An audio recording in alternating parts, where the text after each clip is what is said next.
அரிசியை மட்டும் மாவு அரைச்சி வச்சா போதும். நீங்க இட்லி ஊத்துறதுக்கு 1 மணி நேரத்துக்கு முன்னாடி உளுந்து ஊற வச்சு 3/4 மணி நேரம் ஊறினதுக்கு அப்புறம் அதை எடுத்து அரைச்சி நீங்க மாவுல கலக்கினாலே போதும், இட்லி பிரமாதம் வரும். முதல்ல உளுந்து நீங்க புளிக்கணும்னு அவசியம் இல்லை, அரிசி மட்டும் புளிச்சா போதும். நல்ல வெயில் காலம் அப்படின்னா நீங்க மாவு அரைச்சி வைக்கிறதுக்கு விட அதை விட கொஞ்சம் பெரிய பாத்திரத்தில் தண்ணி ஊற்றி அந்த தண்ணிக்குள்ள இறக்கி வச்சோம்னா அந்த புளிப்பை இது கண்ட்ரோல் பண்ணும். புளிக்கவே இல்லை, சரியான பனி புளிக்கவே இல்லைன்னா ஒரே ஒரு இளநீர் வாங்கி உடைச்சி ஊற்றி கலக்கி வச்சிங்கன்னா பிரமாதமாக புளிச்சு அருமையாக பொங்கி நிற்கும். இதில் குறிப்பாக முக்கியமானது என்னன்னு பார்த்தீங்கன்னா, இட்லி பானையை வச்சு நீங்கள் இட்லி ஊற்றுறதுக்கு முன்னாடி இட்லி பானை வைப்பாங்க, தண்ணி ஊற்றுவாங்க, அடுப்பத்து வைப்பாங்க, தட்டில் மாவு ஊற்றி மூடி வச்சிடறாங்க. அப்படி இல்லை, தண்ணி கொதிநிலை வராமல் நீங்கள் இட்லி ஊற்றக்கூடாது. தண்ணி கொதிநிலை வந்ததுக்கு அப்புறம் தான் ஊற்றணும், இல்லைன்னா இட்லி வராது. கொதிக்கிற வரைக்குமே தண்ணி உள்ளதான் இழுக்கும். எல்லாம் இதுவும் நல்ல கொதிநிலை வந்ததுக்கு அப்புறம் இந்த ஆவியில் இந்த இட்லி வேகும். வீடுகளில் ஒரு நேரம் பார்த்தீங்கன்னா இட்லி அருமையாக இருக்கும், நல்லா பூ போல் பஞ்சு போல் நல்லா இருக்கும். ஒரு நேரம் பார்த்தீங்கன்னா கல் மாதிரி இருக்கும், தான் இருக்கும். அதே அரிசி அதே உளுந்து செஞ்சதும் ஒரே ஆள் தான். ஏன் மாறுது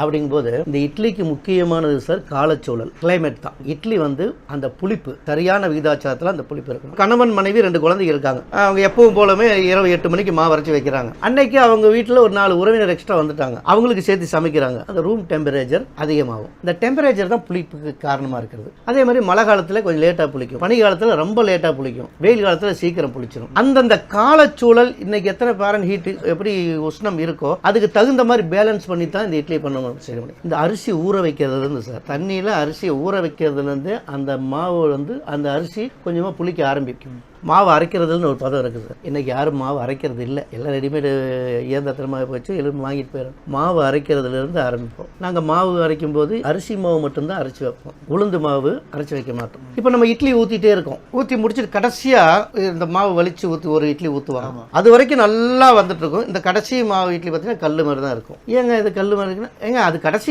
இட்லிங்க, கடைசி மாவு அது அப்படி தான் வரும் அவங்களுக்குள்ள, அது அப்படி தான். ஆனால் ஏன் அப்படி வருதுங்கிறத நான் யோசித்தேன், ஏன் அப்படி வருது. இப்போ நம்ம அரிசி மாவு அரைச்சிட்டு கொஞ்சம் டேபிளில் லைட்டாக இங்கே வச்சிடறோம், உளுந்து மாவு அரைச்சிட்டு லைட்டாக இங்கே வைக்கிறோம். கொஞ்சம் நேரம் பொறுத்து பார்த்தீங்கன்னா உளுந்து மாவு இருக்கிற அடையாளமே இருக்காது, அரிசி மாவு மட்டும் காஞ்சி போய் வெள்ளையாக இருக்கும். இந்த உளுந்தோட பணி என்னன்னா, அரிசியோடைய ஒவ்வொரு அணுக்களுக்கு இடையில ஒரு லேயர் போடுறது தான் அந்த உளுந்து போட்டு நல்லா கலக்கிறோம் இல்லையா, அரிசி உளுந்தும் அரிசியோட அந்த அணுக்கும் இந்த அணுக்கும் லைட்டாக ஒரு லேயர் போட்டு போகிறது தான். வெறும் அரிசியில் செஞ்சு அது குலக்கட்டை. நம்ம ஊற்ற என்ன ஆகும்னா, பாத்திரத்துலேருந்து அப்படி போகும்போது கொஞ்சம் ட்ரை ஆகும்போது முதல்ல பபிள்ஸ் வெடிச்சு போகிறது உளுந்தோடுது. உளுந்து நீங்கள் அரைச்சிங்கன்னா நுரையாக தான் இருக்கும், சோப்பு நுர மாதிரி தான். நீங்கள் எவ்வளோ நைஸாக அரைச்சிங்கனாலும் அந்த பேர்த்திங்கன்னா அது நுரையாக தான் இருக்கும். அது என்ன நம்ம எடுக்க அந்த சைடில் மாவு கொஞ்சம் ட்ரை ஆகிறதுக்கு முன்னாடி இந்த பபிள்ஸ் அந்த உளுந்து தன்மையை பூரா இழந்துடும். நம்ம கடைசியாக வலிச்சு ஊற்றுறது வெறும் அரிசி மாவு தான். வீடுகளில் ஒரு நேரம் பார்த்தீங்கன்னா இட்லி அருமையாக இருக்கும், நல்லா பூ போல் பஞ்சு போல் நல்லா இருக்கும். ஒரு நேரம் பார்த்தீங்கன்னா கல் மாதிரி இருக்கும், தான் இருக்கும். அதே அரிசி அதே உளுந்து செஞ்சதும் ஒரே ஆள் தான்.